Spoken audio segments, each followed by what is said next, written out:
Hello friends, मेरा नाम है शिव। मैं आपका एसीपी क्लास में स्वागत करता हूं। तो आप लोगों को डाउट एक होगा कि एसीपी का मतलब क्या होता है। तो एसीपी क्लासेस का मतलब है साइंस एजुकेशन प्लेटफार्म। ठीक है, तो साइंस एजुकेशन प्लेटफार्म पे हम लोग आज पढ़ने वाले हैं हिंदी ग्रामर के टॉपिक काल के बारे में। काल को इंग्लिश में क्या कहा जाता है? टेंस कहा जाता है। और बोर्ड एग्ज़ाम में क्लास 9, 10th, 11th, 12th किसी भी क्लास में या आगे के कॉम्पिटेटिव एग्ज़ामों में जो काल आता है जिसको टेंस कहा जाता है, इससे प्रश्न ज़रूर पूछता है कि हिंदी व्याकरण में काल के भेद कितने होते हैं? 3 होते हैं, वर्तमान काल, भूतकाल, भविष्य काल। तो आइए समझते हैं, उसके बाद में आपको जैसे जैसे प्रश्न आता रहेगा VVI उसके वैसे ही मैं बताता रहूँगा। देखिए, तो काल जो होता है क्रिया के जिस रूप से समय का बोध होता है उसे काल कहते हैं। खाना, बैठना, सोना, रोना, गाना, ये सब क्या है? क्रिया है। तो इनसे कुछ ना कुछ समय का बोध हो रहा है। क्या हो रहा है? कुछ समय का बोध हो रहा है। जैसे देखिए, मैंने खाया था, यहाँ पर था है तो मैं बीते समय का बोध हो रहा है कि मैंने खा लिया था। तो जो बीते समय का बोध कराता है उसको भी भूतकाल कहते हैं। मैं खा रहा हूँ, यहाँ से वर्तमान समय का बोध हो रहा है। मैं कल खाऊंगा, यानी कि भविष्य में मैं बात कर रहा हूँ कि मैं कल क्या करूँगा? खाऊंगा। तो यहाँ पर भूत, वर्तमान, भविष्य यानी कि 3 काल होते हैं। तो यहाँ पर लिखा गया है काल के मुख्य रूप से कितने भेद होते हैं? 3। वर्तमान काल, भूतकाल, भविष्य काल। इसको एक ट्रिक के माध्यम से आप लोग याद कर सकते हैं और यही प्रश्न पूछता है जो यहाँ पर आपको देख रहे हैं। ट्रिक लिखा गया है 365।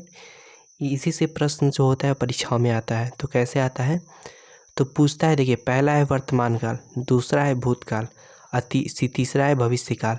जैसे जैसे यहाँ पर काल लिखा गया वैसे वैसे हमने ट्रिक लिखा है कि पहला जो 3 आता है वो क्या है? वर्तमान काल। भूतकाल आता है 6 और भविष्य काल आता है 5। ये इसको भेद को दर्शाने का ट्रिक है। तो वर्तमान काल का अगर परीक्षा में पूछेगा वर्तमान काल के कितने भेद होते हैं हिंदी ग्रामर में, यह ध्यान रखिए कि जो हिंदी का पेपर है तो उसमें ही आप लोग बताना है। तो हिंदी व्याकरण में वर्तमान काल के 3 भेद होते हैं, भूतकाल के 6 भेद होते हैं और वर्तमान काल के 5 भेद होते हैं। तो यही एग्ज़ाम में पूछता है। तो आइए अब देखते हैं पहला वर्तमान काल किसे कहते हैं। जिस काल से यह पता चले कि कोई कार्य वर्तमान समय में होता है उसी वर्तमान काल कहा जाता है। क्या कहा जाता है? वर्तमान काल। जैसे मैं खाता हूँ, वह पढ़ रहा है। तो ये जो क्रिया हो रही है, मैं खाता हूँ, मैं पढ़ रहा हूँ, ये वर्तमान समय में हो रही है। ठीक है, मैं खा भी रहा हूँ वर्तमान समय में, वो पढ़ रहा है, यानी कोई लड़का है पढ़ रहा है, वो भी वर्तमान समय में क्या हो रहा है? अभी पढ़ रहा है, जारी है उसका क्रिया। तो वर्तमान काल की देखिए, मैं बताया था ट्रिक के माध्यम 365 यानी कि 3। वर्तमान काल के कितने भेद होते हैं? 3। एक होता है सामान्य वर्तमान, 2 नंबर होता है तत्कालिक वर्तमान, 3 नंबर होता है संदिग्ध वर्तमान। तो पहला हम लोग जानेंगे सामान्य वर्तमान किसे कहते हैं। इससे वर्तमान समय में किसी काम के करने की सामान्य आदत या स्वभाव या प्रकृति अवस्था का क्या होता है? बोध होता है। यानी कि मान लीजिए कोई व्यक्ति है, वर्तमान समय में क्या कर रहा है? कोई काम कर रहा है। तो उससे उसका आदत व्यक्त होगा, उससे उसका स्वभाव व्यक्त होगा, उससे उसकी प्रकृति व्यक्त होगी।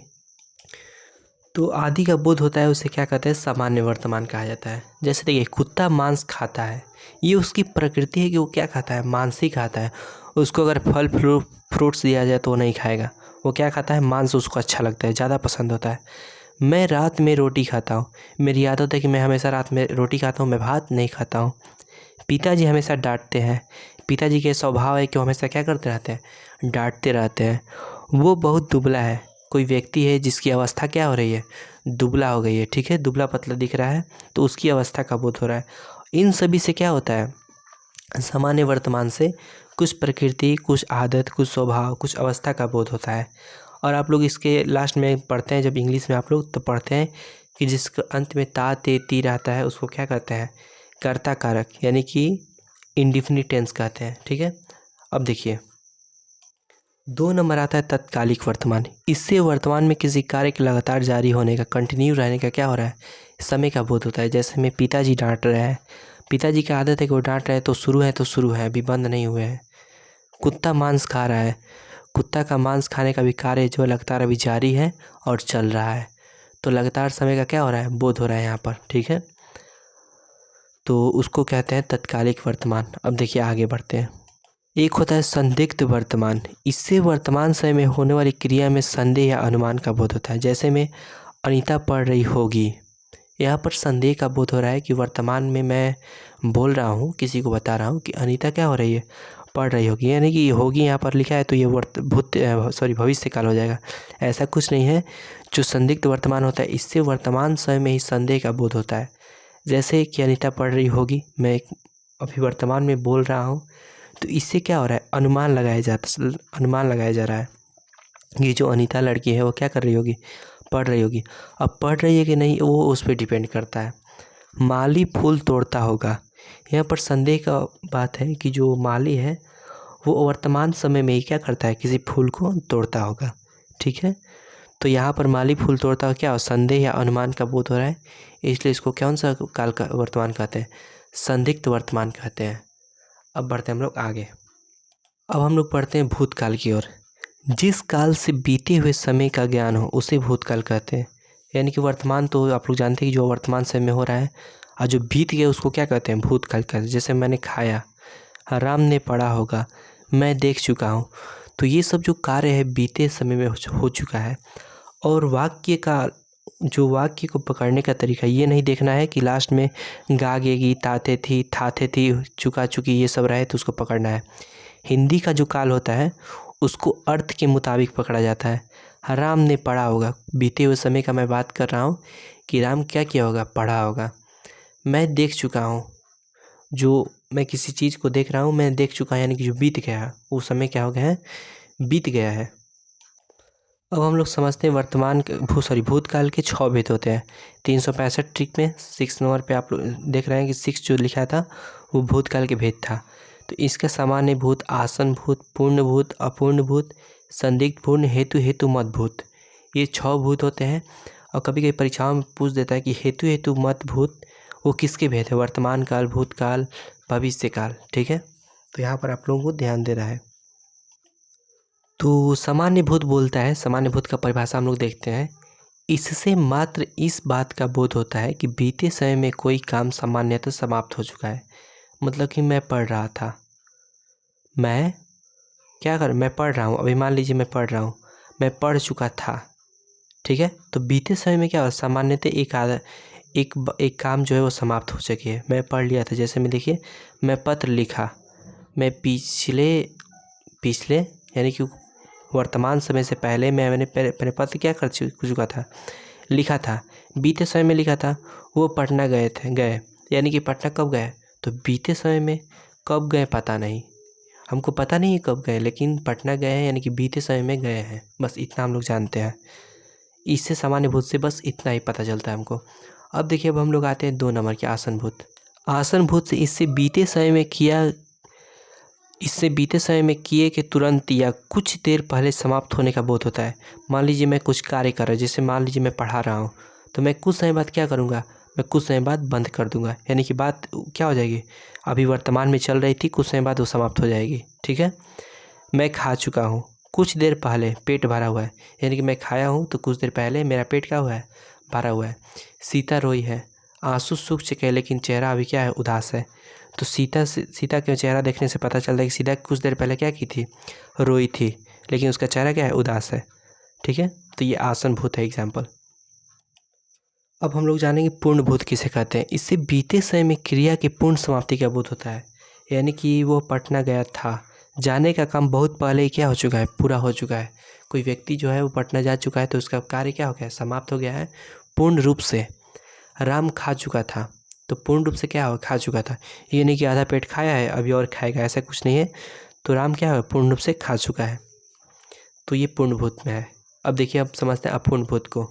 इससे बीते समय में क्रिया की अपूर्णता का बोध होता है। वह पढ़ता था, पढ़ने का काम जारी था, यानी कि वो पढ़ता था, मैं किसी को बोल रहा हूँ कि वो पढ़ता था लेकिन अब नहीं पढ़ता है, वो पढ़ रहा था, पूरा नहीं हुआ था।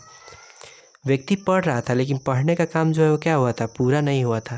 तो इसको हम लोग क्या कहेंगे, अपूर्ण भूत। अपूर्ण भूत में क्या हो, कोई कार्य पूर्ण रूप से समाप्त हो जाता है, लेकिन अपूर्ण भूत में पूर्ण रूप से समाप्त नहीं होता है। 5 नंबर हम लोग देखते हैं संदिग्ध भूत। इससे बीते समय में किसी क्रिया के होने की संदेह का बोध होता है। जैसे पिताजी गए होंगे, इससे क्या बीत रहा है, बीते समय में कार्य हुआ है लेकिन इससे संदेह व्यक्त हो रहा है कि वो पिताजी पहुँचे थे, गए या नहीं, संदेह है। मतलब पिताजी यहाँ से घर से निकल चुके हैं, आगे गए हैं या नहीं, उनको मान लीजिए पटना जाना है तो वहाँ पर पहुँचे हैं या नहीं, घर पर या आ रहे हैं, ये संदेह का भाव यहाँ पर व्यक्त हो रहा है। जैसे सोहन ने खाया होगा, यहाँ पर एक लड़का है जिसके बारे में कहा जा रहा है कि सोहन या कोई और संदेह है। मतलब सोहन ने खाया होगा, यहाँ पर संदेह है कि सोहन को ही कहा जा रहा है या किसी और व्यक्ति को कहा जा रहा है। तो संदिग्ध भूत से क्या होता है, संदेह का भाव व्यक्त होता है। हेतु मत भूत। इससे इस बात का बोध होता है कि कोई क्रिया बीते समय में होने वाली थी लेकिन किसी कारणवश ना हो सकी। मतलब कि वर्तमान समय से पिछले समय यानी कि भूतकाल में कोई क्रिया क्या होने वाली थी लेकिन किसी कारणवश नहीं हो पाई, तो उसको हम लोग क्या कहते हैं, उसको हम लोग हेतु मत भूत कहते हैं। ठीक है, जैसे इस एग्जाम्पल देखते हैं। जैसे देखिए, राधा आती तो मैं जाता, यानी कि देखिए क्या हुआ कि न राधा आई न मैं गया, न राधा आई न मैं गया। डॉक्टर के आने से पहले रोगी मर चुका था, ये आप लोग सुनते होंगे। तो वैसे ही वाक्य है, राधा आती तो मैं क्या करता, जाता, लेकिन राधा तो आई नहीं।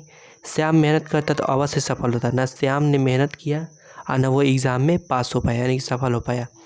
तो ये होता है हेतु मत भूत, जिससे कि इस बात का बोध होता है कि कोई क्रिया बीते समय में होने वाली थी लेकिन किसी कारणवश ना हो सकी।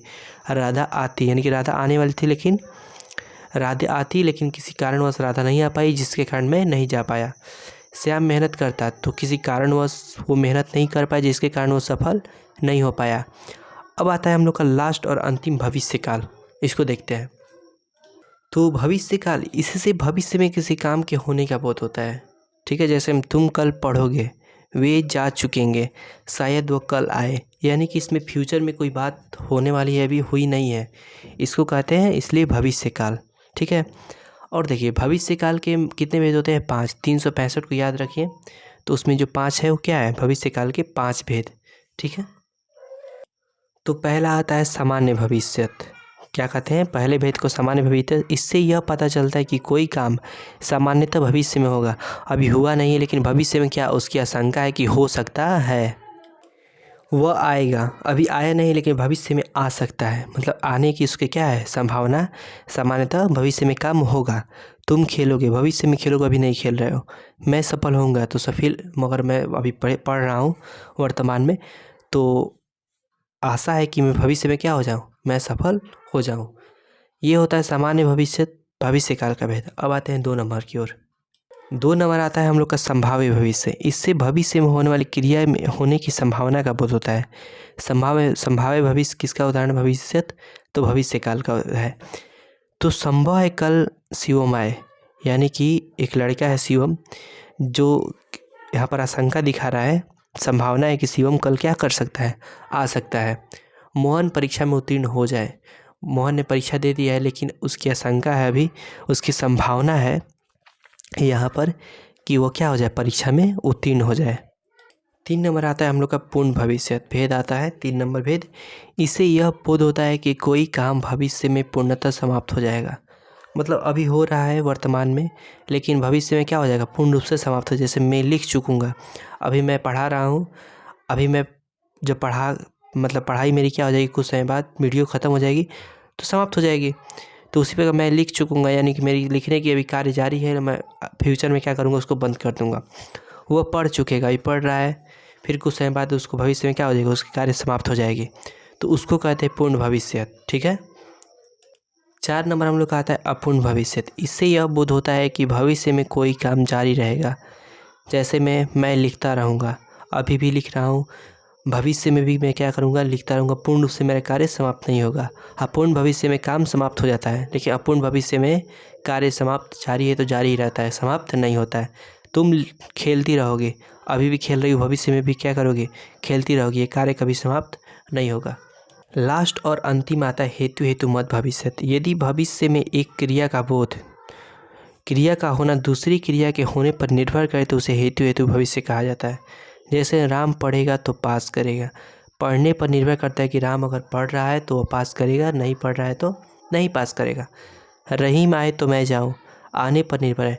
अगर रहीम आता है तो मैं जाऊंगा, लेकिन रहीम मान लीजिए नहीं आता है तो मैं नहीं जाऊंगा। तो हेतु भविष्य कहता है कि एक क्रिया जो है वो दूसरे क्रिया पे क्या रहती है, निर्भर रहती है, यानी कि डिपेंड रहती है। एक क्रिया समाप्त होगी तभी दूसरी क्रिया शुरू होगी। अगर एक क्रिया नहीं अगर ख़त्म हुई तो दूसरी क्रिया भी समाप्त नहीं होगी। तो जो काल है ये भेद, इसका एग्जाम्पल अच्छे से देख लीजिए, अच्छे से समझ लीजिए और अपने दोस्तों के पास ज़रूर से ज़रूर शेयर कीजिए। धन्यवाद। मिलते हैं अगले वीडियो में किसी अन्य टॉपिक के साथ।